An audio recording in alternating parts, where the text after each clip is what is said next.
அண்மைச் செய்தி. தமிழக தீயணைப்புத்துறை ஆணைய தலைவர் சங்கர் ஜிவால் ஐபிஎஸ் ராஜினாமா செய்திருக்கிறார். அதனை அண்மை செய்தியாக பார்க்கிறோம்.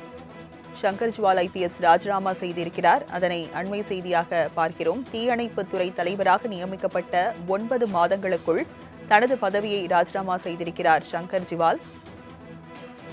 விவரங்களை செய்தியாளர் ராகவேந்தர் வழங்க கேட்கலாம். ராகவேந்தர், சங்கர் ஜிவால் ஐபிஎஸ் ராஜினாமா செய்திருக்கிறார், என்ன விளக்கம் கொடுத்திருக்கிறார்?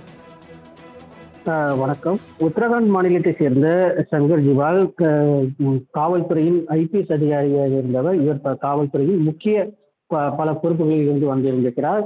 சென்னை காவல் ஆணையராக 3 ஆண்டுகள் பணி முடித்துவிட்டு அதன் பின்பு டிஜிபியாக 2 ஆண்டுகள் பொறுப்பேற்று நடத்தி வந்தார். அதன் பின்பு அவர் ஓய்வை தனது அதாவது ஓய்வு பெறும் காலம் கடந்த ஆண்டு ஆகஸ்ட் மாதம் முடிவு பெற்றது. இதையடுத்து அந்த ஓய்வு பெறும் நாளிலே அப்போதைய தமிழக திமுக அரசு அவருக்கு ஒரு முக்கிய பொறுப்பானது வழங்கப்பட்டது. தீயணைப்புத்துறையின் ஆணைய தலைவராக அந்த ஒரு ஆணையை வெளியிட்டது. இதன்படி கிட்டத்தட்ட 9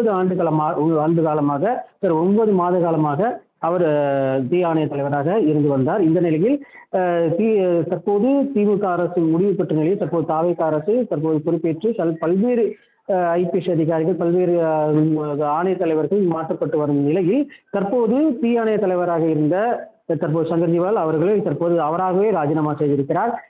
அவருக்கு யாரும் நெருக்கடி எதுவும் கொடுக்கப்படவில்லை என்று அவரே தெரிவித்திருக்கிறார். எனினும் தற்போது அவர் தனது பொறுப்பை ராஜினாமா செய்துவிட்டதாக அவரே அறிவித்திருக்கிறார்.